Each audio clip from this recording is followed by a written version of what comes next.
എനിക്ക് സിനിമ കണ്ടപ്പോൾ വടക്ക് നോക്കിയായിട്ട് വന്നു. അത് ശരി. പിന്നെ നിങ്ങളുടെ പെർഫോമൻസ് പ്രസാദിന്റെ അഭിനയം കണ്ടപ്പോൾ അദ്ദേഹത്തില് ലാലേട്ടന്റെ പെർഫോമൻസ് തോന്നുന്നു. ലാലേട്ടനോ നിങ്ങളുടെ ഡേറ്റ് ഓഫ് ബർത്ത് എന്തോ മറ്റേ വില്യം ഷേക്സ്പിയറിന്റെ ബർത്ത്ഡേ. ഷേക്സ്പിയർ സ്വഭാവം അത് ലൈഫായിട്ട് ഒരുപാട് സാമ്യം വന്നിട്ടുണ്ട്. എത്ര ദിവസം ഷൂട്ടിങ് ഞങ്ങള് ഒരു ദിവസം കൊണ്ട് തീർത്തു. ഒരു ദിവസം തുച്ഛമായ രാവിലെ ഒരു 10:30-11 മണിക്ക് തുടങ്ങി വൈകിട്ട് 11 മണിയാകുമ്പോൾ ബാക്കപ്പ്. ഈ പെരേര പെരേര മോസ്റ്റ് ആണ്. പക്ഷെ പെരേര ആൾക്ക് ഒരു അഭിനയിക്കാൻ കഴിവുണ്ടോ? പെരേരെ കൊണ്ട് നമുക്ക് ചെയ്യിപ്പിച്ചെടുക്കാം. ഒരു കല്ലിനെ എടുത്തിട്ട് നമുക്ക് കൊത്തി അവനൊരു കുപ്പയിലെ മാണിക്യമാണെന്നെങ്കിൽ വേണമെങ്കിൽ പറയാം. അവന് നന്നായിട്ട് ചെയ്യിപ്പിച്ചെടുക്കാം, മോഡൽ ചെയ്ത് എടുക്കാൻ പറ്റും. പക്ഷെ ഉണ്ട്. പക്ഷെ അവൻ അതിന് തയ്യാറാവുന്നു. നമുക്ക് എന്താ വെച്ച് കഴിഞ്ഞാൽ നമ്മള് ചില ബോൺ ആക്ടേഴ്സ് എന്ന് പറയും, മനസ്സിലായോ? ജന്മന ഓൾറെഡി ഒരു കഴിവുള്ള ആൾക്കാരുണ്ട്. ചിലരെ നമ്മള് ട്രൈ ചെയ്യിപ്പിച്ചെടുക്കും. ട്രൈ ചെയ്യിപ്പിച്ചെടുക്കുന്നതാണ്. ആറാട്ടണ്ണൻ എന്ന് പറഞ്ഞാല് പെരേരെ കട്ടി ഇച്ചൂടെ നന്നായിട്ട് കഴിവുണ്ട്. കാരണം ബ്ലഡി നൈറ്റ് ഒറ്റ ടേക്കിനെ പുള്ളി ഓക്കെ ആക്കി.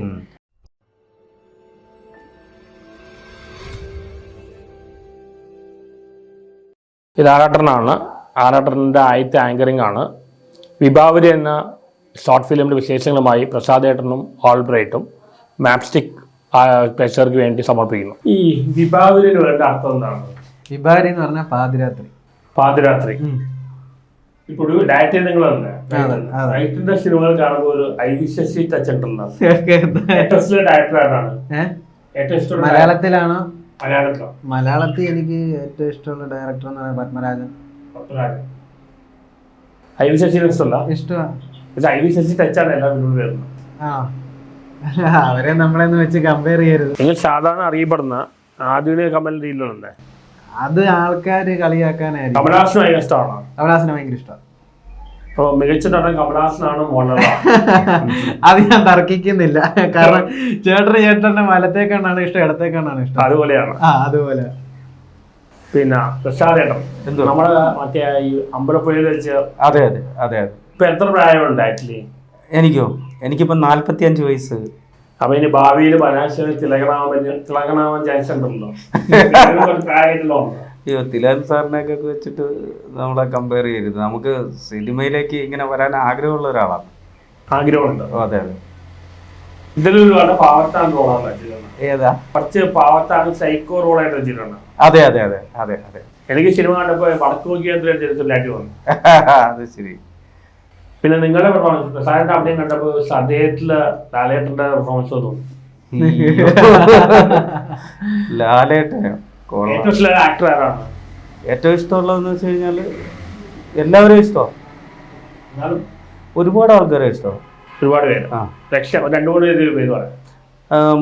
ലാലേട്ടൻ, മമ്മൂക്ക, പിന്നെ മണിച്ചേട്ടൻ, ഭരത് ഗോപി, കമലഹാസൻ, പിന്നെ അങ്ങനെ ഒരുപാട്.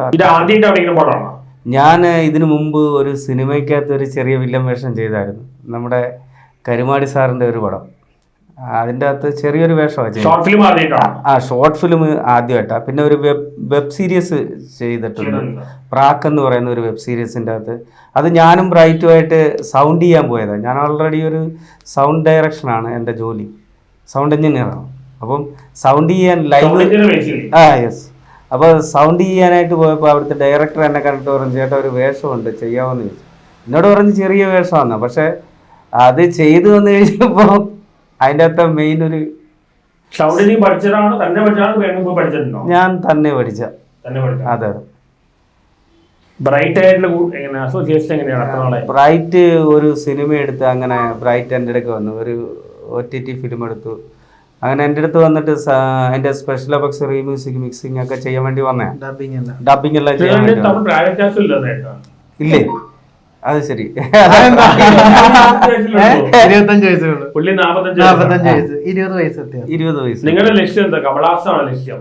അങ്ങനെ അങ്ങനെ ലക്ഷ്യമാണ് നമുക്ക് പ്രൊഡ്യൂസ് ചെയ്യുന്നു, ഡയറക്ട് ചെയ്യുന്നു, എഡിറ്റ് ചെയ്യുന്നു. അത് പ്രസാദേട്ടൻ, രതീഷേട്ടനെ പോലെയുള്ള ആളുകൾ എന്നെ സപ്പോർട്ട് ചെയ്യുന്നു. എന്നെ പിന്നിൽ എനിക്ക് വേറെ 2 കൈകൾ എന്നെ സപ്പോർട്ട് ചെയ്യുന്നവരുണ്ട്. പിന്നെ അല്ലാതെ പ്രസാദേട്ടൻ, രതീഷേട്ടനൊക്കെ നല്ല രീതിയിൽ. നിങ്ങൾക്ക് ഒരിക്കലും ഒരു കോമാളിയാവാൻ താല്പര്യമില്ല? ഇല്ല, താല്പര്യമില്ല. ഞാനിപ്പം എനിക്ക് സത്യം പറഞ്ഞാൽ ചില സാഹചര്യത്തിൽ വിഷമം തോന്നുന്നു. ഞാൻ തെരുവ് നാടകമായിരുന്നു, അതിൽ നിന്നാണ് പ്രൊഫഷണൽ നാടകത്തിൽ വന്നു. പിന്നെ ഷോർട്ട് ഫിലിം ഒക്കെ ചെയ്തു. നമ്മൾ അജിനില്ല, അജിൻ വെറൈറ്റി മീഡിയ, അവന് ഞാൻ ഒരുമിച്ച് ഒരു ഷോർട്ട് ഫിലിമിലുണ്ട്. അവനെ ആൾക്കാർ ചീത്ത വിളിക്കാൻ എനിക്ക് ഭയങ്കര സങ്കടമാണ്. കാരണം അവൻ നല്ലൊരു കലാകാരനാണ്. ആ, എനിക്ക് അവനെ വെച്ചിട്ട് ഒന്ന് വിളിച്ചാൽ കൊള്ളാമെന്നുണ്ട്. പക്ഷെ അവനിപ്പം വേറെ ലെവലായി നിൽക്കുന്നുണ്ട്. നമുക്ക് ഞാനും എനിക്കും ക്യാരക്ടർ റോളുകളാണ് കൂടുതൽ ഇഷ്ടം. അപ്പം കുറച്ച് വിവാദം പ്രശ്നമൊക്കെ വന്നപ്പോൾ എനിക്ക് ഭയങ്കര സങ്കടമായി. കാരണം നമുക്ക് നല്ലതെന്ന് പറയിപ്പിക്കാനായിട്ട് ഭയങ്കര പാടാ. പക്ഷെ ഒരു ചീത്ത എന്ന് പറയിപ്പിക്കാനായിട്ട് ഒരു നിമിഷം പോലും. ചീത്ത എന്ന് പറയാൻ അങ്ങനെ ഒരു നെഗറ്റീവ് ചെറുതായിട്ടുണ്ട്. എന്റെ 2 പ്രശ്നങ്ങൾ ഉണ്ടായി. എനിക്ക് എല്ലാരും എന്താ പറയാ, എനിക്ക് ഈ പെരേരയൊക്കെ പറയുന്നത് സൂപ്പർ സ്റ്റാർ എന്ന് പറയാൻ ഒന്നും എനിക്ക് അങ്ങനെ എനിക്ക് താല്പര്യം. അവരെ കൊള്ളാം കേട്ടോ, അവനെ അഭിനയിക്കാൻ അറിയാം. അല്ലെ, അവൻ നല്ലൊരു അയ്യോ അവർ അത്രയൊന്നും ഇല്ല. ഈ കാലം വേണ്ട, അതൊന്നും വേണ്ട. എല്ലാരും നന്നായി പറഞ്ഞത്. അതിപ്പം എത്ര വലിയ നില എത്തിയാലും ഇല്ല, പൈസയോടും എനിക്ക് വലിയ ആർത്തിയില്ല. കാരണം എനിക്ക്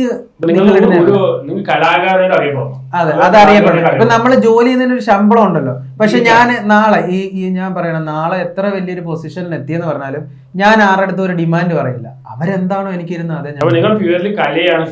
അതെ അതെ അതെ, കലയാണ് ഇഷ്ടം. ഇതിലൂടെ ജീവിച്ചു പോകാനാണ് ഞാൻ ആഗ്രഹിക്കുന്നത്. അതെ അതെ, ഷേക്സ്പിയറിനായിട്ട് അത് ലൈഫായിട്ട് ഒരുപാട് സാമ്യം വന്നിട്ടുണ്ട്. കണക്ട് ചെയ്യുമ്പോൾ ഒരുപാട് പുള്ളിക്ക് വന്ന രീതിയിൽ എനിക്കും കുറച്ച് ജീവിതത്തിൽ ഏപ്രിൽ 23 പുള്ളി 1564 ഏപ്രിൽ 23 ജനിച്ചിട്ട് ഏപ്രിൽ 1616 ഏപ്രിൽ 23 മരിക്കുന്നത്. ഞാൻ 99 ജനിക്കുന്നത്.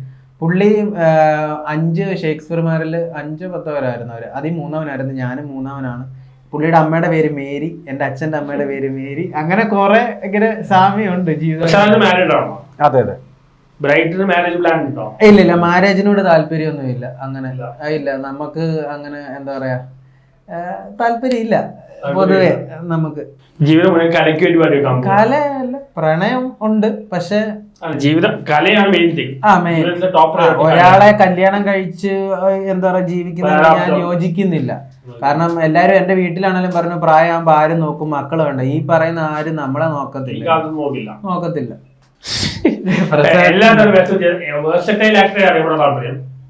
എല്ലാത്തിനും ഞാൻ ചെയ്തിട്ടുള്ള റോള് ഞാന് അല്ലെ നമ്മളെ ട്രാൻസ്ജെൻഡറിന്റെ ലൈഫിന്റെ അകത്ത് ട്രാൻസ്ജെൻഡർ ആയിട്ട് ചെയ്യുമ്പോൾ 22 വയസ്സേ ഉള്ളൂ.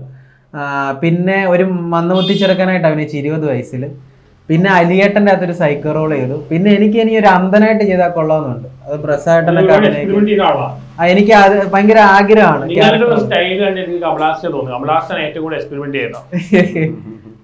അങ്ങനെ പിന്നെ പ്രസാദേട്ടനെ വെച്ച് ഒരുപാട് വർക്ക് ചെയ്യണമെന്ന് ആഗ്രഹമുണ്ട്. കൊതി തീർന്നിട്ടില്ല പ്രസാദേട്ടനെ ചെയ്തിട്ട്. എന്നാന്നറിയാം, നന്നായിട്ട് ചെയ്യും. ഞാൻ പ്രസാദേട്ടൻ ആ കോമഡി ചെയ്തപ്പോഴത്തേക്കിനും ഭയങ്കരമായിട്ട് ഞാൻ ഞെട്ടിപ്പോയി. അപ്പം പ്രസാദേട്ടനെ ഞാൻ പറഞ്ഞു, പ്രസാദേട്ട എനിക്കൊരു വർക്ക് ചെയ്യണം. പക്ഷെ ഞങ്ങള് അഭിനയത്തിന്റെ പ്രായം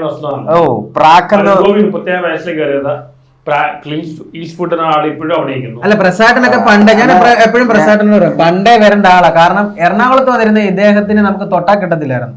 കാരണം അമ്പലപ്പുഴയെ ആദ്യം കണ്ടപ്പോ ഞാൻ പറഞ്ഞ അതെ അതെ അതെ, പ്രാക്ക് എന്നും പറഞ്ഞൊരു വെബ് സീരീസ് ഉണ്ട്.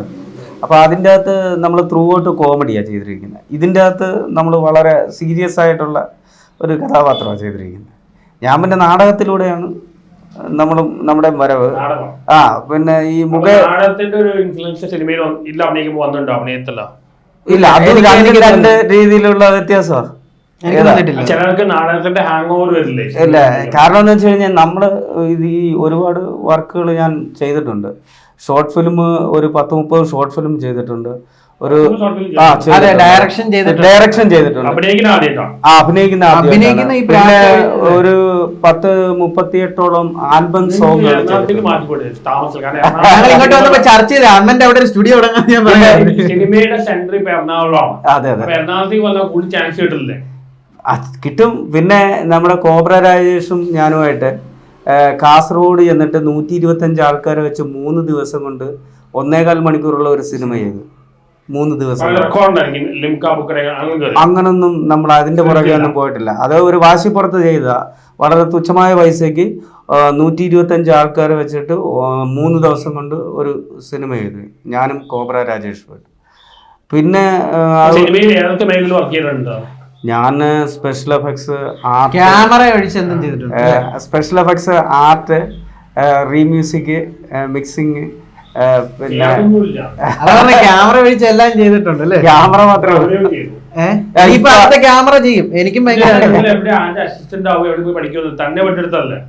പ്രസാദന് അത് തന്നെ ഞാൻ തന്നെ പഠിച്ചെടുത്ത. ഞാൻ പിന്നെ മുകേഷ് ഏട്ടൻ മേതിൽ ദീപികയായിട്ടുള്ള നാടകത്തിലൊക്കെ ഉണ്ടായിരുന്നു.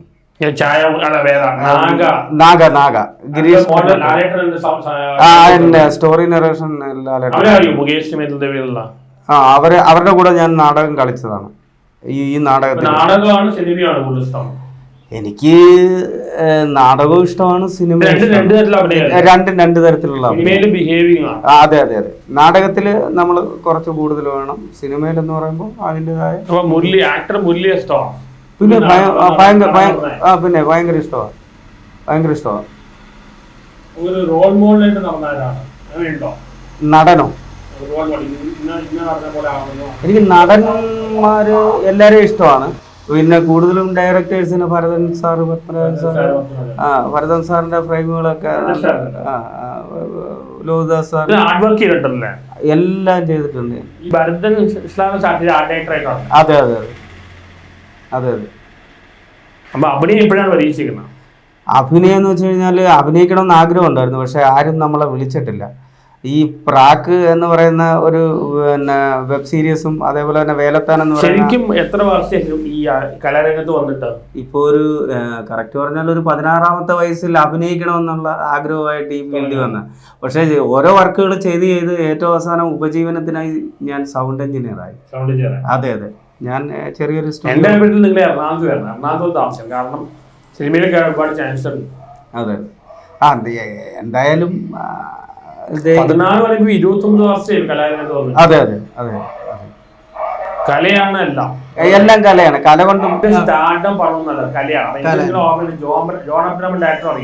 അറിയാം, പുള്ളിയെ കലയ്ക്ക് വേണ്ടി ജീവിച്ച ആളാണ്. അതെ അതെ, ആലപ്പുഴ ജില്ലക്കാരനാണ്, ജീവിച്ച മനുഷ്യനാണ്. അതെ അതെ, ആ ഒരു സ്റ്റൈല് നിങ്ങൾ കാണണം, അല്ലെങ്കിൽ ഭരതൻ ആ സ്റ്റൈലാണ്. പക്ഷെ ഇതിന്റെ ഒപ്പം സാമ്പത്തികത്തിൽ നോക്കണം, കാരണം ജീവിക്കാൻ നിങ്ങൾ കലയൊക്കെ വേണമെന്നില്ല, അതുകൊണ്ട് സാമ്പത്തികവും ഒരു ഫാക്ടറാണ്. പിന്നെ ഷോർട്ട് ഫിലിം പറയാം, ഷോർട്ട് ഫിലിം എത്ര ദിവസം എടുക്കും ഷൂട്ടിങ്? ഞാൻ ഒരു ദിവസം കൊണ്ട് തീർത്തു. ഒരു ദിവസം തുച്ഛമായ രാവിലെ ഒരു 10-11 മണിക്ക് തുടങ്ങി വൈകിട്ട് 11 മണിയാകുമ്പോൾ ബാക്കപ്പ് പ്ലാൻ ചെയ്താണ്. ഒന്നുമില്ല, ദിവസം കൊണ്ട് സ്ക്രിപ്റ്റ് കൊടുത്ത് പ്രസാദ് ഇതാ സാധനം നമുക്ക് ചെയ്യണം, ആയിക്കോട്ടെ. ഞാനൊന്നും പറഞ്ഞ പോലും കൊടുത്തില്ല. സാധാരണ പറയാം, എന്റെ ഒരു എക്സ്പീരിയൻസ് പറയാം. ഞാൻ ചെയ്ത ഡിസ്മിശ്രം ലൈഫ് സിനിമയ്ക്കകത്ത് 40ഓളം പുതുമുഖങ്ങളുണ്ടായിരുന്നു. അതിലൊരാൾ ഭാനുചേട്ടൻ ഇപ്പം 2 സീരിയലിൽ അഭിനയിക്കുന്നുണ്ട്. ആൾരൂപം എന്ന് പറഞ്ഞിട്ടൊരു സീരിയൽ. പിന്നെ ഭാവന മഞ്ഞുമൽ ബോയ്സിൽ സൗബിന്റെ അച്ഛനായിട്ട് അഭിനയിച്ച വിൽസൺ ചേട്ടനും നമ്മളെ അത് 2022 അന്ന് എനിക്ക് 22 വയസ്സേ ഉള്ളൂ, 23 ആവുന്നേ ഉള്ളൂ. അപ്പം അതിൽ 40 പേരുണ്ടെങ്കിൽ അതിലൊരു 6-7 പേരേ ഉള്ളൂ നന്നായിട്ട് അഭിനയിക്കുന്നത്. ബാക്കി മൊത്തം ഞാൻ തുമ്പിയെ കൊണ്ട് കല്ലെടുപ്പിക്കുകയാണ് ചെയ്തത്. അപ്പം പെരേര ആണെങ്കിലും 36 ടേക്കോളം പോയിട്ടുണ്ട്. അലിയേട്ടനും കുറെ ടേക്ക് പോയിട്ടുണ്ട്. ക്യാമറമാൻ ലാസ്റ്റ് ഇത് ഞാൻ പറഞ്ഞു വന്നത്, അതായത് പ്രസാദേട്ടനെ കൊണ്ട് ഒരു കഥാപാത്രം എന്ന് പറഞ്ഞു കഴിഞ്ഞാൽ ഒരു മെഴുക് പോലെ നമ്മളാണ് അതിനെ വേണ്ട രൂപപ്പെടുത്തിയെടുക്കുന്നത്. പ്രസാദേട്ടന് രൂപം ഉണ്ടായിരുന്നു, എനിക്ക് കൊണ്ട് വെച്ചാൽ മാത്രം മതിയായിരുന്നു. അതേപോലെ നന്നായിട്ട് ചെയ്തിട്ടുണ്ട്. കാരണം ഞാൻ പറഞ്ഞ് എന്താ ചേട്ടാ ഇതാണ് സാധനം, ഓക്കെ ബ്രൈറ്റ് ഞാൻ ഓവർ ആവുന്നുണ്ടോ, എന്തെങ്കിലും ഉണ്ടോ പറയാം, എന്താ ചെയ്യേണ്ടത്. നമ്മള് അതേപോലെ അഭിനയിച്ച ശാരിക ചേച്ചി നമ്മൾ ഉദ്ദേശിച്ച സീൻ കുറച്ചുള്ളായിരുന്നു, പക്ഷെ പുള്ളിക്കാരി കയ്യിൽ നിന്നൊക്കെ ഇട്ട് കുറെ ചെയ്തു. പുള്ളിക്കാരി നന്നായിട്ട് ചെയ്തു. ആണ് കാരണം നമുക്ക് പണി എടുക്കേണ്ട വന്നില്ല. അലിയേട്ടൻ ഞാനൊരു 4 മിനിറ്റേ ചെയ്തുള്ളൂ, എനിക്കത് 10-14 2:30-3 മണിക്ക് അത് പാക്കപ്പ് വിളിക്കുന്നത്. അത്ര എനിക്ക് ടെൻഷനും പ്രഷറും ഉള്ള വാർക്കായിരുന്നു അലിയേട്ടൻ. ഇതെന്ന് പറഞ്ഞാൽ പട എന്ന് ഫ്രെയിം വെച്ച് പറയാം. രതീഷ് ചേട്ടൻ കട്ടക്ക് ചെയ്യുന്നു, രതീഷ് രാജ് നവോദയ ക്യാമറമാൻ. പിന്നെ ജോജോ ചേട്ടന്റെ വീട്ടിലാണ് മേക്കപ്പ്, അവരുടെ വീട് തന്നു. ഈ കഥാപാത്രത്തിന്റെ പേര് ആദ്യം നന്ദഗോപൻ എന്നായിരുന്നു, അത് മാറ്റി പെട്ടെന്ന്. അപ്പം ഞാനിങ്ങനെ ആലോചിച്ചപ്പം സന്തോഷ് വർക്കി, ആ വർക്കി തന്നെയാണ് ഞങ്ങൾ എടുത്തത് ഈ കഥാപാത്രത്തിന്. ബ്രൈറ്റ് വന്ന് വെച്ച് പറഞ്ഞു, ചേട്ടനെ വെച്ചൊരു കഥയൊന്ന് റെഡിയാക്കണമല്ലോ. ഉടനെ ഞാൻ എൻ്റെ സുഹൃത്ത് കാർത്തിക്കിനെ വിളിച്ചു. കാർത്തിക് NK ആണ് ഇതിന്റെ രചന നിർവഹിച്ചിരിക്കുന്നത്. അദ്ദേഹം ഒരുപാട് ആൽബങ്ങളും ഷോർട്സ് ഒറ്റ ദിവസം കൊണ്ട് ഷൂട്ട് ചെയ്തെടുത്ത്. അപ്പം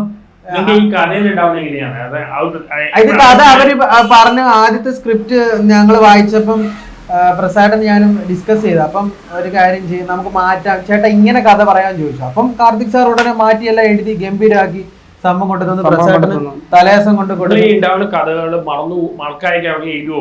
ഇല്ല, അത് നമ്മളെ തലയിൽ നിൽക്കുമല്ലോ, നമ്മളെ ഓർമ്മയിൽ തന്നെ നിൽക്കും.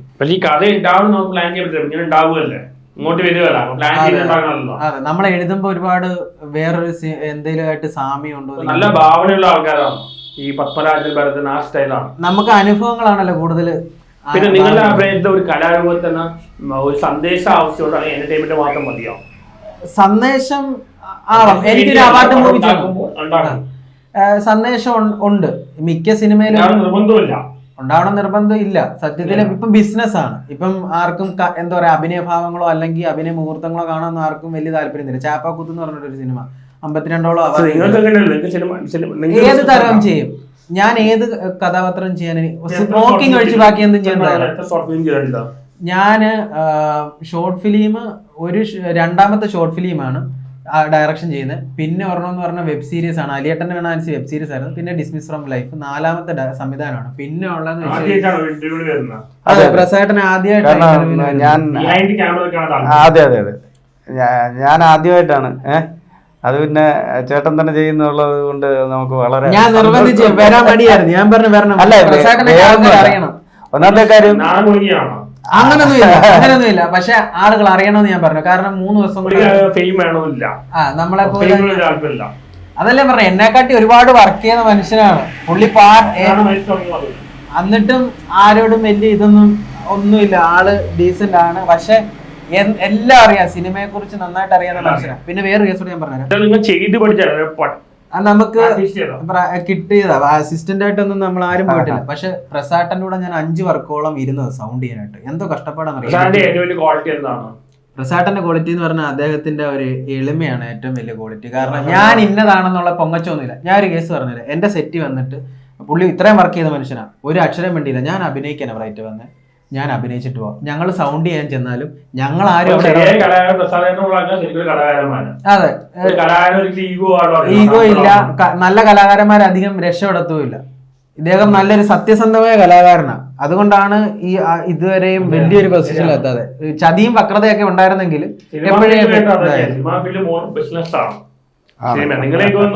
നാടകം അങ്ങനെ പോലെയാണ്. സിനിമ കച്ചവടം ആ രീതിയിലുള്ളതാണ്, വേറെ രീതിയാണ്. അത് കലാരൂപം പോലെ വരില്ല. ശരിക്കും പറഞ്ഞാൽ എനിക്ക് അഭിനയമായിരുന്നു ഇഷ്ടം. അപ്പൊ എനിക്ക് നല്ല കഥാപാത്രം കിട്ടാത്തതുകൊണ്ട് ഞാൻ തന്നെ എഴുതിയിട്ടാണ് ശിഖ എന്ന് പറഞ്ഞ കഥാപാത്രം ചെയ്തത്. അപ്പൊ പക്ഷെ ലാസ്റ്റ് ഞാൻ സംവിധായകൻ എന്നുള്ള പേരായി മാറി. എനിക്ക് നല്ല ക്യാരക്ടറുകളാണ് ഇഷ്ടം. ഈ പെരേര മോസ്റ്റ് ആണ്, പക്ഷെ പെരേര ആൾക്ക് ഒരു അഭിനയിക്കാൻ കഴിവുണ്ടോ? പെരേരെ കൊണ്ട് നമുക്ക് ചെയ്യിപ്പിച്ചെടുക്കാം. ഒരു കല്ലിനെ എടുത്തിട്ട് നമുക്ക് കൊത്തി അവനൊരു കുപ്പയിലെ മാണിക്യമാണെന്നെങ്കിൽ വേണമെങ്കിൽ പറയാം. അവനെ നന്നായിട്ട് ചെയ്യിപ്പിച്ചെടുക്കാം, മോഡൽ ചെയ്ത് എടുക്കാൻ പറ്റും. പക്ഷെ ഉണ്ട്, പക്ഷെ അവൻ അതിന് തയ്യാറാവുന്നു. നമുക്ക് എന്താ വെച്ചാൽ നമ്മള് ചില ബോൺ ആക്ടേഴ്സ് എന്ന് പറയും, മനസ്സിലായോ? ജന്മന ഓൾറെഡി ഒരു കഴിവുള്ള ആൾക്കാരുണ്ട്.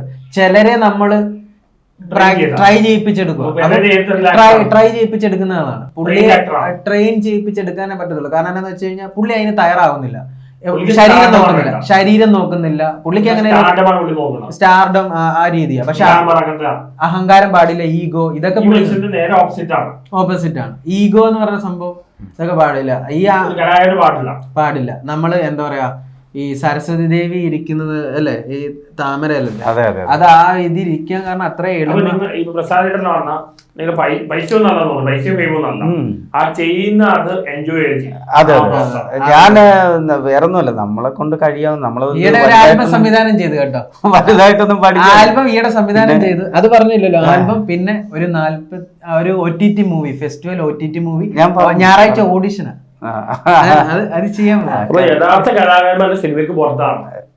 സിനിമയ്ക്കകത്ത് നല്ല കലാകാരൻ, നല്ല കലാകാരൻ. പക്ഷേ ഞാൻ അന്നത്തെ കലാകാരന്മാർ നല്ല കലാകാരന്മാർക്കൊന്നും അല്ല, ഞാൻ പറഞ്ഞുതരാം, പണ്ടത്തെ ഉള്ള ആൾക്കാർ, ഇപ്പൊ ലാലേട്ടനാണെങ്കിലും മമ്മൂക്കയാണെങ്കിലും സിദ്ദിഖ് ആണെങ്കിലും മനുഷ് കെ ജയൻ ആണെങ്കിലും അവരൊക്കെ നല്ല ലെജൻഡ് ആണെന്ന് പറയത്തുള്ളൂ. അവരൊക്കെ കാലിങ്ങനെ തൊട്ട് കുമ്പിടണം. കാരണം അന്നത്തെ സമയത്ത് കല മാത്രല്ല സാമ്പത്തികം നോക്കിയിട്ടുണ്ടോ? അല്ല, അന്ന് അവര് തുടക്കകാലത്തൊന്നും അവർക്ക് എന്തോരം പൈസ കിട്ടി, ഒന്നും കിട്ടിയിട്ടില്ല. അത് എന്തോരം കഷ്ടപ്പെട്ടിട്ടാണ് ഇത്ര എമൗണ്ട് അവർ മേടിക്കുന്നത്. അപ്പൊ അന്നത്തെ കാലത്ത് ഫിലിമായിരുന്നു, 3-4 ടേക്ക് പോയി കഴിഞ്ഞാൽ അല്ലേ, ലാലേട്ടനോടെ ആൾക്കാർക്ക് സിനിമ ബിസിനസ്സായി മാറിയില്ലേ. അപ്പൊ പഴയ മമ്മൂക്ക എപ്പോഴും ഡിഫറെന്റ് റോൾസ് ചെയ്യുന്നുണ്ട്, ഇപ്പോഴും നമസ്കാരം ചെയ്യുന്നത്. പക്ഷെ ലാലേട്ടൻ ആ ഒരു കലാകാരമായിട്ട് പോയത്. ഞാനൊരു കാര്യം പറയട്ടെ, ഇപ്പൊ ആൾക്കാർ ലാലേട്ടനെയും കളിയാക്കുന്നുണ്ട്, മമ്മൂക്കയും കളിയാക്കുന്നുണ്ട്. ഉള്ള കാര്യം ഇപ്പൊ ഞാൻ പറഞ്ഞുതരാം, 500 വർഷത്തേക്കുള്ളതല്ല, ഈ ലോകം അവസാനിക്കുന്ന വരെയുള്ള സാധനം അവർ ചെയ്തു വെച്ചിട്ടുണ്ട്. അതുകൊണ്ട് ഇതൊന്നും അവർക്ക് പ്രശ്നമല്ല, മനസ്സിലായോ? ഇവര് ചെയ്യാനുള്ള ചെയ്ത് വെച്ചിട്ടുണ്ട്. ഇവരൊക്കെ ഛർദിച്ചിട്ടതിന്റെ ബാക്കിയാണ്. പല ഒരു എന്താ ഒരു അധികം ഇങ്ങനത്തെ എക്സ്പെരിമെന്റ് ചെയ്തിട്ടുണ്ടോ? ആരാ? ലാലേട്ടൻ. പിന്നെ ലാലേട്ടന്റെ വാനപ്രസ്ഥം നല്ല മൂവിയില് 20-ന്റെ അകത്ത് എവിടെ ലാലേട്ടനെ കാണാൻ? കമലഹാസൻ ചെയ്തോളെ അല്ലെങ്കിൽ മമ്മൂട്ടി ചെയ്തോളെ ഇങ്ങനെ ഇപ്പൊ പൊന്തൻ മാട അല്ലെങ്കിൽ ആ ടൈപ്പ് റോൾസ് അധികം കൂടുതൽ കൊമേഴ്സ്യൽ പടങ്ങൾ ചെയ്തോളാം. നമുക്ക് കുറവാ, പക്ഷെ ചെയ്തത് അധികം ഒന്നും വേണ്ടല്ലോ. ഇപ്പൊ 20 എടുത്ത് കുറച്ചുകൂടെ ഒന്ന് സെലക്റ്റീവ് ആണെന്ന് തോന്നിയിട്ടുണ്ടോ? അങ്ങനെ എനിക്ക് തോന്നിയിട്ടില്ല. അല്ല, വേറെ കേസ് ഉണ്ട്. പുള്ളിക്കാരൻ ആ ഒരു ലുക്ക്, വലിയ മേക്ക് ഓവർ ഇല്ലാതാണ്, ആ ഒരു മുഖഭാവം തന്നെ, ആ മുഖം വെച്ചിട്ട് തന്നെയാണ്, ആ ഒരു ലുക്ക് വെച്ചിട്ട് തന്നെ പല ക്യാരക്ടേഴ്സ് ചെയ്യുന്നത്. മനസ്സിലായോ? നമ്മൾ മേക്കപ്പോ ഒന്നും ഇടേണ്ട ആവശ്യമില്ല, ക്യാരക്ടറായി മാറുന്ന പല രീതിയിൽ. ആ ഭാവാഭിനയം ഭയങ്കര, പിന്നല്ലാതെ ഭയങ്കര നന്നായിട്ട് ചെയ്യുന്നുണ്ട്. എന്താ പറയാ, വിരലുകൾ പോലും അഭിനയിക്കുന്നുള്ള സത്യ. ഞാൻ ആദ്യമായിട്ട് നാടകത്തിന് പോകുന്ന സമയത്ത് എൻ്റെ ആശാൻ ഹരിഹരനുണ്ണി സാറ് പറഞ്ഞു തന്നത്, ബ്രൈറ്റ് നിങ്ങൾ അഭിനയിക്കുമ്പോൾ അത് നിങ്ങളെ മുഖത്ത്, ഹരിഹരനുണ്ണി സാർ എന്നെ നാടകത്തിലേക്ക് കൈപിടിച്ച് കയറ്റിയ സാറ്. അപ്പൊ സാറ് പറഞ്ഞു തന്ന ആദ്യം എന്താന്ന് വെച്ച് കഴിഞ്ഞാൽ, നിങ്ങൾ അഭിനയിക്കുമ്പോ കണ്ണിലാണ് അഭിനയം വരേണ്ടത്. ലാലേട്ടനെയൊക്കെ ശ്രദ്ധിച്ചിട്ടുണ്ട്, അതാണ് നമ്മൾ മനസ്സിലാക്കുന്നത്. ഫഹദ് അടിപൊളിയായിട്ട് ചെയ്യുന്നുണ്ട്, കണ്ണു വെച്ച് അഭിനയം. ശരിക്കും പറഞ്ഞാൽ നമ്മളെ എന്താ മനസ്സിന്റെ കണ്ണാടി ശരിക്കും മുഖമാണെന്ന് അറിയത്തില്ല. ആ മുഖത്ത് വരുന്ന സ്വാഭാവികത വരുത്തുക എന്ന് പറഞ്ഞാൽ ഭയങ്കര പാടുള്ള കാര്യം. അത് നാച്ചുറൽ ആയിട്ടല്ലേ ലാലേട്ടൻ ചെയ്യുന്നത്. ലാലേട്ടൻ അഭിനയിക്കുമ്പോ ദൃശ്യത്തിലെ സീനൊക്കെ, ദൃശ്യം 2-ലൊക്കെ ആണെങ്കിൽ പോലും ലാലേട്ടൻ ആ പത്രം വായിക്കുന്നൊക്കെ ക്യാമറ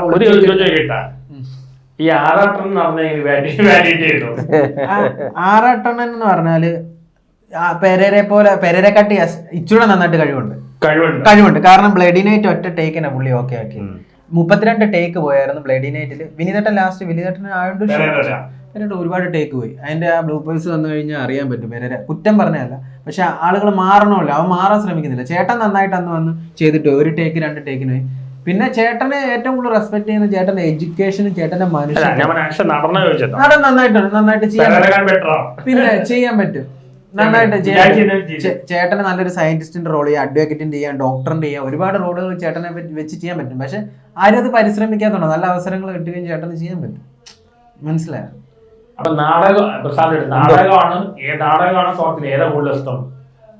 രണ്ടും ഇഷ്ടമാണ്, എല്ലാം ഇഷ്ടമാണ്. സിനിമ, ഷോർട്ട് ഫിലിം, നാടകം. ഞാൻ ഒരുപാട് ഷോർട്ട് ഫിലിമിന്റെ സ്പെഷ്യൽ എഫക്ട്സ്, റിവ്യൂസ് ഒക്കെ ഒരു 10 ഇത്രയും നാളും ക്യാമറയുടെ പിന്നിലാണ് നിന്നുകൊണ്ടിരുന്നത്. ഇനിയിപ്പം മുന്നിലേക്ക് ഇപ്പൊ ബ്രൈറ്റ് പറഞ്ഞു ചേട്ടാ, അതെ, ഇപ്പൊ അണ്ണൻ തന്നെ അന്ന് വന്നിട്ട് പറഞ്ഞു നിങ്ങൾ ഇതിന്റെ പിന്നിൽ നിൽക്കണ്ട, നിങ്ങൾ മുന്നിലേക്ക് വരണം. അപ്പൊ ഇനി ഞാൻ അഭിനയിക്കാൻ എന്ത് വേഷം കിട്ടിയാലും അതായത് ചെറിയൊരു ഷോർട്ട് ഫിലിമിന് ആര് വിളിച്ചു കഴിഞ്ഞാലും ഞാൻ ഓടിപ്പോവും. അത് എവിടെയാണെങ്കിലും, അത് വലിയ വേഷമൊന്നും വേണ്ട, ചെറിയ വേഷം മതി. അഭിനയത്തിലാണ് ഏറ്റവും കൂടുതൽ മോശം. ബാക്കിയുള്ളവർക്കൊന്നും വലിയ ആരും അറിയപ്പെടുന്നില്ല അല്ലെങ്കിൽ അങ്ങനെ തോന്നിയിട്ടുണ്ടോ? ഉണ്ട്. കാരണം എന്ന് വെച്ച് കഴിഞ്ഞാൽ ഇതിന്റെ പിന്നിൽ കിടന്ന് ഇവർക്ക് അഭിനയിക്കുന്നവർക്ക്, ഞാൻ ആരെയും കുറ്റപ്പെടുത്തുമല്ല, അഭിനയിക്കുന്നവർക്ക് ആ സമയത്ത് അഭിനയിക്കുക പോവുക എന്നുള്ളതേ ഉള്ളൂ. പക്ഷെ അതിന്റെ പിന്നിൽ കിടന്നിട്ട് ടെക്നിക്കൽ സൈഡ് ചെയ്യുന്ന ആൾക്കാരൊക്കെ എന്ന് വെച്ച് കഴിഞ്ഞാൽ അതെ ഒരുപാട് കഷ്ടപ്പാടാണ്. അതായത് എഡിറ്റേഴ്സ്, സൗണ്ട് എഞ്ചിനീയേഴ്സ്, അങ്ങനെ സ്പെഷ്യൽ എഫക്ട്സ്, മ്യൂസിക്, ഇതൊക്കെ ചെയ്യുന്ന ഭയങ്കരമായിട്ട് എഫേർട്ട് അതെ അതെ. നമ്മൾ ഇപ്പോഴും ഞാനും സ്പെഷ്യൽ എഫക്ട്സും റീമ്യൂസിക്കും എല്ലാം ചെയ്യുന്ന സാമ്പത്തിക കുഴപ്പമില്ല, നമുക്ക് ജീവിച്ചു പോവാം എന്നുള്ള രീതിയിൽ. അതെ അതെ അതെ. അപ്പൊ പക്ഷെ അതെ അതെ അതെ. പിന്നെ ഇത് തന്നെ സ്പെഷ്യൽ എഫക്ട്സ് എന്ന് പറയുന്ന ഒരു ഘടകത്തെ അറിയപ്പെടാൻ തന്നെ കാരണം എന്ന് വെച്ച് കഴിഞ്ഞാൽ റസൂൽ പൂക്കുട്ടി സാറിന് അവാർഡ് കിട്ടിയപ്പോ അപ്പൊ ഞാൻ സാറിനെ പോയി കണ്ടു, സംസാരിച്ചു, കെട്ടിപ്പിടിച്ചു. അങ്ങനെ സാറിന്റെ ഇന്ന് നമ്പർ മേടിച്ച് സാർ ഇടയ്ക്ക് വിളിക്കണമെന്ന് പറഞ്ഞു. പക്ഷെ ഞാൻ ഇതേവരെ വിളിച്ചിട്ടില്ല. എൻ്റെ സ്റ്റുഡിയോയിൽ വലിയൊരു പടം ഇരിപ്പുണ്ട് റസൂൽ പൂക്കുട്ടി സാറിന്റെ. കാരണം ഞാൻ ദൈവത്തെ പോലെ കാണുന്ന ഒരു അദ്ദേഹമാണ്. പിന്നെ എൻ്റെ ഗുരുനാഥൻ എന്ന് പറഞ്ഞു കഴിഞ്ഞാൽ ശ്യാമോഹൻ, ഇപ്പോൾ ചെന്നൈയിലാണ്. അദ്ദേഹമാണ് എന്നെ സൗണ്ട് എഞ്ചിനീയറിലേക്ക് ഇറക്കിയതും എന്നെ സൗണ്ടിൻ്റെ കാര്യങ്ങളൊക്കെ പഠിപ്പിച്ചതുമൊക്കെ. അദ്ദേഹം ഇപ്പോൾ തമിഴ് സിനിമയുടെ വർക്കും കാര്യങ്ങളായിട്ട് ചെന്നൈയിലാണ്. അങ്ങനെയൊക്കെ പോകുന്നു കാര്യങ്ങൾ. പിന്നെ അഭിനയം എന്ന് പറഞ്ഞു കഴിഞ്ഞാൽ എൻ്റെ ജീവനാണ്. പക്ഷേ ഞാൻ അഭിനയിക്കുമെന്ന് ആർക്കും അറിയത്തില്ല. വേറൊരു രസമായ ഒരു കാര്യം കൂടെ ഞാൻ പറയാം, കുഴപ്പമില്ലല്ലോ. എന്താന്ന് വെച്ച് കഴിഞ്ഞാൽ ഞാൻ എൻ്റെ നാട്ടിൽ ചെന്നിട്ട് ഞാൻ അന്ന് കൊറോണ കഴിഞ്ഞിരിക്കുന്ന സമയം, അപ്പൊ കലാകാരന്മാർക്ക് ഗവൺമെന്റിൽ നിന്ന് 2000 രൂപ ഗവൺമെന്റ് കൊടുക്കുന്നുണ്ടെന്ന് പറഞ്ഞ് ഞാനപ്പം അപ്പോൾ അതിന് ഒരു ഫോം പൂരിപ്പിച്ചുകൊണ്ട് കൊടുക്കണം. ഞാൻ ഉടനെ തന്നെ നമ്മുടെ മെമ്പറുടെ വീട്ടിൽ ചെന്നിട്ട് പറഞ്ഞ് ഇന്നണക്ക് മെമ്പറെ ഇതേപോലെ ഒരു ഫോം പൂരിപ്പിച്ച് തരണം. എന്താന്ന് ചോദിച്ചു. അത് കലാകാരന്മാർക്കുള്ള ഒരു സംഭവമാണെന്ന് പറഞ്ഞു. ലാസ്റ്റ് ഞാൻ ഞങ്ങളുടെ പഞ്ചായത്തിൽ ചെന്ന് കഴിഞ്ഞപ്പോൾ പഞ്ചായത്തുകാരൻ ചോദിച്ചു, പ്രസാദ് അറിയാൻ പാടില്ലാത്തതുകൊണ്ട് ചോദിക്കും, പ്രസാദ് ഇവിടുത്തെ കലാകാരനാ ഞങ്ങൾ കണ്ടിട്ടില്ലല്ലോ, അവർക്കറിയില്ല, അവരെ തെറ്റ് പറഞ്ഞിട്ട് കാര്യമല്ലോ. അതെ അതെ. കാരണം എന്താ വെച്ചാൽ ഞാൻ ഇതിന്റെ പിന്നിലാ പ്രവർത്തിക്കുന്നത്. അപ്പൊ അവർക്കും അറിയില്ല നമ്മളെന്താണ് ചെയ്യുന്നത് അറിയില്ല. അതെ അതെ അതെ. അപ്പൊ അവരെ തെറ്റ് പറഞ്ഞിട്ടൊന്നും കാര്യമില്ല. അപ്പൊ എന്നോട് പറഞ്ഞു, പ്രസാദ് എന്താ ചെയ്യുന്നതെന്ന് ചോദിച്ചു. അപ്പൊ എന്റെ പഞ്ചായത്ത് എന്ന് പറഞ്ഞു കഴിഞ്ഞാൽ അമ്പലപ്പുഴ പുറക്കാട് പഞ്ചായത്താണ്. അപ്പൊ പുറക്കാട് പഞ്ചായത്ത് തലത്തിൽ പോലും അറിയപ്പെടാത്ത ഒരു കലാകാരനാണ് ഞാൻ. മനസ്സിലായി. അതെ അതെ. ഞാനിപ്പോ ഒരു 10-15 സിനിമയുടെ സ്പെഷ്യൽ എഫക്ട്സ്, റീമ്യൂസിക് അങ്ങനെയുള്ള കാര്യങ്ങളും എല്ലാം ചെയ്തിട്ടുണ്ട്. വീട്ടില് പിന്നെ ഭാര്യ സിജി, മകൻ അവിൻ പ്രസാദ്, മകള് ഗായല്, പിന്നെ മകൻ നമ്മുടെ അതേ ഫീൽഡ് തന്നെ, ഇപ്പം ഷോർട്ട് ഫിലിമും കാര്യങ്ങളൊക്കെ ആയിട്ട് തന്നെ നടക്കുക. മകള് 4ാം ക്ലാസ്സിൽ പഠിക്കുന്നു. ഈ സ്വഭാവ നടന്മാരില് ഇപ്പത്തെ ഏറ്റവും സ്വഭാവ നടൻ സിദ്ദിഖല്ലേ? സിദ്ദിഖ് നന്നായിട്ട് ചെയ്യുന്നുണ്ട്. കോമഡി എല്ലാം ചെയ്യും. ഇപ്പൊ ഏറ്റവും നല്ല റോൾസ് ചെയ്ത പുള്ളിയല്ല, പുള്ളി ചെയ്യുന്നുണ്ട്. അഭിനയ സാധ്യതയുള്ള പുള്ളി ചെയ്യുന്നുണ്ട്. ഇന്ദ്രിയത്തിന് നന്നായിട്ട്. പക്ഷെ പുള്ളി അധികം സ്വഭാവ നടന്മാർ ഇവിടെ ഇപ്പൊ നാഷണൽ അവാർഡ് കൊടുക്കുന്നത് മെയിൻ നടനാ കൊടുക്കുന്നത് അല്ലേ? അത് മനസ്സിലാവും. കൊമേഡിയൻ അവാർഡ് അത് പക്ഷെ എല്ലാവരും നടന്മാരല്ലേ? ഓസ്കറിനല്ല ഒരു സീനിൽ അഭിനയിച്ചാൽ കൂടെ അവാർഡ് കൊടുക്കും. നായക നടനാണ് ഇമോഷണൽ, നായക നടനാണ് അവാർഡ് കൊടുക്കുന്നത്. അത് ശരിയായി തോന്നുന്നുണ്ടോ? എല്ലാവരും നടന്മാരല്ലേ? ആ ജഗദീഷ് ശ്രീകുമാർ പറഞ്ഞിട്ടുണ്ടോ? ഒരു മിനിറ്റ് ഇപ്പൊ ഇത് എന്നാണ് പേര്, ആക്ഷൻ ബിജുവില് മറ്റേ സുരാജ് ഞാൻ കൂടെ 1-2 സീനുകൾ അതിന് ശരിക്കും പറഞ്ഞാൽ അതിന് അവാർഡ് കൊടുക്കേണ്ടതാണ്. സിസ്റ്റം കൊടുക്കില്ല. ഓസ്കർ ആണെങ്കിൽ കിട്ടിയാണ് അവിടുത്തെ ഇതാണെങ്കിൽ. അതെ അതെ. അതായത് ആ ഒരു ചെറിയ സീനിൽ നമ്മളെ ഞെട്ടിച്ചിട്ട് ഫ്രണ്ടാണ്. ഇന്ന് നിങ്ങളുടെ ഇത് കണ്ടപ്പോ ശതയത്തില് ലാലേട്ട അഭിനയിക്കുമ്പോൾ ചെറിയ തോന്നി, കുറച്ച് വൈൽഡ് ഡൗൺ സീൻ ഉണ്ടല്ലോ, ആ രീതിയിൽ അഭിനയിക്കുമ്പോൾ തോന്നി. ആണല്ലേ? അങ്ങനെ അഭിനയിച്ചിട്ടുണ്ട്. Okay, thank you. കാരണം ഇത് ബിഹൈൻഡ് ക്യാമിൽ മാത്രമല്ല, ഫ്രണ്ടിലും വരണം. അല്ല, ഞാൻ ഇനി ഇപ്പൊ അഭിനയത്തിലേക്ക് ഇറങ്ങുകയാണ് പൂർണ്ണമായിട്ടും. അഭിനയത്തില് പക്ഷെ വീട്ടിലെ കഷ്ടപ്പാട്, പിന്നെ അത് കഴിഞ്ഞ് കുടുംബമായി, കുടുംബത്തില് കുട്ടികളും ഭാര്യ, അതേപോലുള്ള ഒരുപാട് കാര്യങ്ങൾ വന്നു കഴിഞ്ഞപ്പോൾ നമുക്ക് അഭിനയത്തിലേക്ക് പോകുമ്പോൾ നമ്മുടെ വീട്ടിലെ ഉപജീവനം നടക്കില്ല. പിന്നെ അതുകൊണ്ട് പിന്നെ നമ്മള് സൗണ്ട് എഞ്ചിനീയറിൽ അതിന് മുമ്പ് എന്ന് വെച്ച് കഴിഞ്ഞാല് ഞാൻ ടൈൽസിന്റെ പണിക്ക് പോയിട്ടുണ്ട്. അതെ. പിന്നെ ഗ്രാനൈറ്റിലൊക്കെ പേര് കൊത്തി എഴുതാനും പടങ്ങളൊക്കെ കുത്തുകയൊക്കെ ചെയ്യും. അങ്ങനെയുള്ള പരിപാടി. അങ്ങനൊന്നും ഇല്ല. അങ്ങനെയൊക്കെ നമ്മൾ ജീവിച്ചു വന്നതാ. അല്ലാതെ നമ്മൾ സാധാരണക്കാരായിട്ടുള്ള കലാകാരന്മാര് പിന്നോട്ടും എന്നാൽ വെറുതെ കോമാളിത്തവും സ്റ്റാർട്ടും കാണിച്ച് ആൾക്കാർ മുന്നോട്ട് വരികയാണ് അല്ലേ? നമ്മളിപ്പോ ചേട്ടാ കോമാളിത്തരം ഒന്നും കാണിച്ചിട്ടൊന്നും കാര്യമില്ലല്ലോ. നമുക്ക് ഇപ്പം ചെയ്യാൻ അറിയില്ലാത്തോണ്ടല്ല, താല്പര്യമില്ല. നമുക്ക് കാണിക്കാൻ വേണം, നമുക്ക് കാണിക്കാം, വന്നിട്ട് തുള്ളി പറയാൻ വേണേ. പക്ഷെ നമ്മളൊരു വീട് പണിയുമ്പോ ആദ്യം എന്തോ അതിന് അടിത്തറ ഉണ്ടാവണം അല്ലേ, എന്നിട്ടല്ലേ ബാക്കി കയറ്റുന്നത്. പെരേരയ്ക്കൊന്നും അടിത്തറയില്ല. ഇപ്പൊ എനിക്ക് വേണം അഭിമാനത്തോട് പറയാൻ, ഞാൻ തെരുവ് നാടകത്തിൽ നിന്ന് വന്നതാണ്. അല്ലെങ്കിൽ പലർക്കും എന്നെ പറ്റി അറിയത്തില്ല പ്രസാദ്, എന്ന് വെച്ച് കഴിഞ്ഞാൽ ഞാൻ നാടകത്തിൽ ഉണ്ടായിരുന്നെന്ന് അറിയത്തില്ല. എല്ലാരും പെരേര വഴി അറിഞ്ഞ് ആറാട്ടന്റെ ബ്ലഡി നൈറ്റ് വഴിയാണ് ആദ്യം വൈറലാവുന്നത്. അപ്പൊ ആൾക്കാർ വിചാരിക്കും ഞാനൊരു സുപ്രഭാതത്തിൽ വന്നൊരു വ്യക്തി, പക്ഷെ എന്നെ പറ്റി ആൾക്കും അറിയില്ല. അപ്പൊ ഞാൻ തെരുവ് നാടകം ഈ എറണാകുളം ജില്ലയിലൊക്കെ ഒരുപാട് സ്കൂളുകളിലും കോളേജുകളിലും കയറി ഞാൻ നാടകം കളിച്ചിട്ടുണ്ട്. ശാസ്ത്ര സാഹിത്യ പരിഷത്തിന്റെ നാടകം കളിച്ചിട്ടുണ്ട്, ചെയ്തിട്ടുണ്ട്. അല്ല, സത്യത്തില് ഞാൻ ക്യാമറയ്ക്ക് മുന്നിലേക്ക് വരണമെന്ന് ആഗ്രഹിച്ചത് എപ്പോഴാണെന്നറിയോ? അണ്ണൻ സ്റ്റുഡിയോയിൽ വന്നിട്ട് എന്നോട് പറയുന്നു, പ്രസാദ് ചേട്ടൻ ഒന്ന് അഭിനയിക്കണം, ചേട്ടൻ ഒരു ഇതുണ്ട് എന്ന് പറഞ്ഞതിന് ശേഷമാണ് എന്റെ മനസ്സിൽ അഭിനയിക്കണം, അതെ അതെ അതെ അഭിനയിക്കണമെന്നുള്ള ഒരു സ്പാർക്ക് വന്നത്. അത് കഴിഞ്ഞ് ഞാനിങ്ങനെ അത് ആരോടും പറഞ്ഞില്ല, ഇവനോടും പറഞ്ഞില്ല. ഇതേപോലെ ഞങ്ങൾ പിന്നെ വെബ് സീരീസിന് പോയി. അപ്പോൾ അഭിനയിക്കുക അങ്ങനെയുള്ള ഇതിനൊന്നുമില്ല. ഞങ്ങൾ സൗണ്ട് ചെയ്യാൻ പോയത്, രണ്ടുപേരും കൂടെ സൗണ്ട് ചെയ്യാൻ പോയത്. 10 ദിവസത്തെ വർക്കുണ്ട്, ലൈവ് ചെയ്യണമെന്ന് പറഞ്ഞ് അങ്ങനെ പോയത്. അവിടെ ചെന്ന് കഴിഞ്ഞപ്പോൾ ഡയറക്ടർ വൈകിട്ട് വന്നിട്ട് പറഞ്ഞ് ചേട്ടാ ഒരു വേഷമുണ്ട്. അങ്ങനെയാണ് പ്രാക്കിൽ അഭിനയിക്കുന്നത്. അതിലെ കഥാപാത്രം എന്ന് വെച്ച് കഴിഞ്ഞാൽ ഒരു കോഴിയെ അധികമായി സ്നേഹിക്കുന്ന ഒരു മനുഷ്യനാണ്. കോഴിയെ, അയാളുടെ ഭാര്യയെക്കാളും കൂടുതൽ അയാളെ സ്നേഹിക്കുന്ന കോഴിയെ. അയാൾ കോഴി വളർത്തുന്ന ഒരു മനുഷ്യനാണ്. ഇയാളുടെ കോഴിയെ കുറെ ആൾക്കാർ കൊണ്ടുപോകുന്നതും അങ്ങനെയുള്ള കഥയാ. ത്രൂ ഔട്ട് കോമഡിയാണ്. ചേട്ടൻ ഇത് ചെയ്ത് ഇത് ഇപ്പൊ ഈ ഒരു സംഭവം കണ്ടില്ലേ, അതിൽ നിന്ന് ഒരുപാട് ഡിഫറെന്റ് ആണ് മറ്റേ കഥാപാത്രം. ഞാനോ ഇല്ല, ഞാൻ സ്ക്രിപ്റ്റ് എഴുതത്തില്ല, ഡയറക്ഷൻ ചെയ്യുമെന്നല്ലാതെ സ്ക്രിപ്റ്റ് പ്ലാൻ ചെയ്യാൻ പറ്റില്ലല്ലോ, അറിയാതെ പ്ലാൻ ചെയ്യാൻ പറ്റുമോ? പ്ലാൻ ചെയ്യുന്നവരുണ്ട് അല്ലേ, ഒരു കഥ മനസ്സിലുണ്ടെ പെട്ടെന്ന് എഴുതുന്നവരുണ്ട്, ചിലപ്പോൾ സ്പോട്ടിൽ വരുന്നവരുണ്ട്, ചിലപ്പോൾ സ്പോട്ടിൽ ആൾക്കാർ പാട്ട് എപ്പോഴാണ് ആ തോട്ട് വരുന്ന പറയാൻ പറ്റില്ലല്ലോ. അങ്ങനെ വരും. പാട്ടൊക്കെ പെട്ടെന്ന് ചിലപ്പോൾ നമ്മൾ അറിയാതെ മനസ്സിലൊക്കെ നമുക്ക് വരികൾ വരും. അപ്പൊ ഞാൻ അത് എനിക്ക് തോന്നുന്നു AJ ചാനൽ എന്ന് പറഞ്ഞ നമ്മളൊരു കൂട്ടുകാരനെ ആണ് വിളിക്കുന്നത്, അതിന് കമൽ. അപ്പൊ ഞാൻ ചോദിച്ചാൽ അതെന്താ അങ്ങനെ, അത് വേണ്ട, അതൊന്നും ശരിയാകത്തില്ല, അത് മോശമാണ്, അദ്ദേഹം എവിടെ കിടക്കും, ഞാൻ എവിടെയോ കിടക്കുന്നു. അപ്പൊ പറഞ്ഞ് അല്ല, നിങ്ങൾ വ്യത്യസ്തമായിട്ട് കഥാപാത്രങ്ങൾ ചെയ്യുന്നതുകൊണ്ട് ഇതായതാണ്. നടനായിട്ടാണോ അല്ലെങ്കിൽ ഡയറക്ടറായിട്ടോ അല്ലെങ്കിൽ എനിക്ക് നടൻ, എന്റെ ആ എബോട്ടിൽ തന്നെ ഞാൻ വെച്ചേക്കുന്നത് ഭാവിയിൽ ഒരു എഴുത്തുകാരനാണ്. അതിന് താല്പര്യമില്ല, താല്പര്യമില്ല എന്ന് വെച്ച് കഴിഞ്ഞാൽ നമുക്ക് കിട്ടിയാ ചെയ്യും. പക്ഷെ വലിയ എന്താ പറയാ, വലിയ സ്റ്റാർ വാല്യൂ അങ്ങനെ ഒന്നും ഞാൻ പ്രതീക്ഷിക്കുന്നില്ല. എല്ലാരും അത്യാവശ്യം അറിയാം, ഇതും കൊണ്ട് ജീവിച്ചു പോകും. അതാണ് എന്റെ. അവര് സ്റ്റാറുമാണ്, നടന്മാരുമാണ്. അതെ അതെ, അവര് ലെജൻസ് ആണ്. രണ്ടും വേണ്ടായിരിക്കും പറഞ്ഞാൽ. ശരിക്കും പറഞ്ഞാൽ അത് പ്രേക്ഷകർ